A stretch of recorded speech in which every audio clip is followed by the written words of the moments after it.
ಶ್ರೀರಾಮನವಮಿಯ ನಿಮಿತ್ತ ಪಟ್ಟಣದ ಗಂಜಿಪೇಟೆಯಲ್ಲಿ ಇರುವ ಶ್ರೀರಾಮ ಮಂದಿರದಲ್ಲಿ ನಡೆಯುವ 7 ದಿನಗಳ ಕಾಲ ಪಾರಾಯಣ ಹಾಗೂ ನಿತ್ಯ ಅನ್ನಸಂತರ್ಪಣೆಯ 3ನೇ ದಿನದ ಪಾರಾಯಣದ ನಂತರ ಅನ್ನಸಂತರ್ಪಣೆ ನಡೆಯಿತು.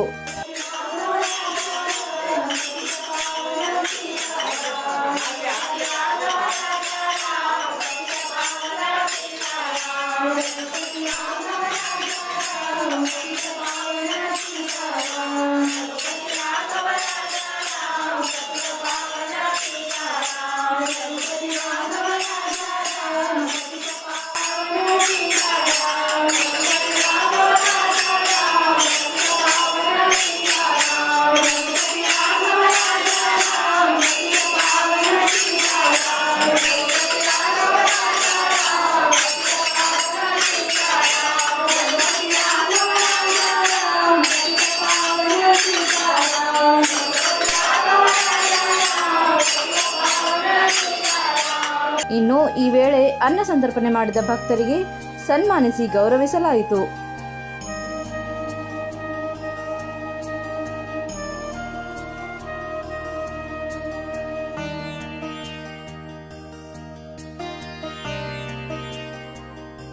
ದೇವಸ್ಥಾನದ ಭಕ್ತರಾದ ಆರ್.ಎಂ. ರಾಯಬಾಗಿ ACN ವಾಹಿನಿಯೊಂದಿಗೆ ಮಾತನಾಡಿದರು.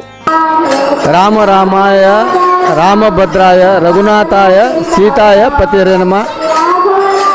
ಸಮಸ್ತ ನಾಡಿನ ಜನತೆಗೆ ಶ್ರೀರಾಮನವಮಿಯ ಶುಭಾಶಯ ಕೋರುತ್ತಾ ಇವತ್ತು ಗಜೇಂದ್ರಗಢದಲ್ಲಿ ಗಂಜಿಪೇಟೆಯಲ್ಲಿರುವ ರಾಮ ದೇವಸ್ಥಾನದಲ್ಲಿ ಒಂದು ವಿಶೇಷ ಹಬ್ಬದ ವಾತಾವರಣ.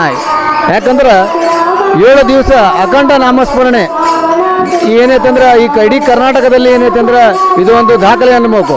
ನಿರಂತರವಾಗಿ 7 ದಿವಸ ಏನೈತೆ ಅಖಂಡ ನಾಮಸ್ಮರಣೆ ಮತ್ತು ಪ್ರಸಾದ ವಿತರಣೆ ಕಾರ್ಯಕ್ರಮ ನಿರಂತರವಾಗಿ ನಡ್ಕೊಂತ ಬಂದಿದೆ. ಇದು ಎಲ್ಲ ನಮ್ಮ ಪೂರ್ವಜರು ಹಾಕಿಕೊಂಡ ಒಂದು ಮಾರ್ಗ.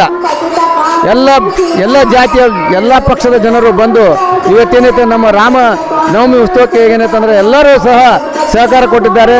ಇದೇ ರೀತಿಯಾಗಿ ಸದ್ಭಕ್ತ ಮಂಡಳ ಮತ್ತು ಎಲ್ಲ ಗಜೇಂದ್ರಗಢ ನಾಗರಿಕರು ಈ ರಾಮನವಮಿಯನ್ನು ವಿಶೇಷವಾಗಿ ಒಂದು ಆಚರಿಸ್ತಾರೆ.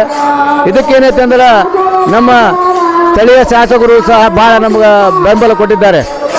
ಅದೇ ರೀತಿಯಾಗಿ ಇವತ್ತೇನೈತಂದ್ರೆ ಮರ್ಯಾದೆ ಪುರುಷೋತ್ತಮ ರಾಮ. ಯಾಕಂದ್ರೆ ತ್ರೇತಾಯುಗ ಕಾಲದಂದು ರಾಮ ಮತ್ತು ಕೃಷ್ಣನ ಅವತಾರ ದೇವರು ಹುಟ್ಟಿದ್ದಾರೆ. ಅದಕ್ಕೇನೈತಂದ್ರೆ ಅದರಂಥ ರಾಮನ ಗುಣಗಳನ್ನು ನಾವು ಅಳವಡಿಸಿಕೊಂಡು ನಮ್ಮ ಜೀವನಗಳನ್ನು ಸುಧಾರಣೆ ಮಾಡ್ಕೋಬೇಕು. ಯಾಕಂದ್ರೆ ರಾಮ ಒಂದು ನಮ್ಗೆ ಸಂದೇಶ ಕೊಟ್ಟೋಗಿದ್ದಾರೆ. ಆ ಸಂದೇಶಕ್ಕೆ ನಾವೆಲ್ಲರೂ ಏನೈತಿ ನಮ್ಮ ಜೀವನ ಸುಧಾರಣೆ ಮಾಡಿಕೊಳ್ಳಲು ಒಂದೇನೈತೆ ಅಂದ್ರೆ ಮಾರ್ಗ ಕೊಟ್ಟಿದ್ದಾರೆ.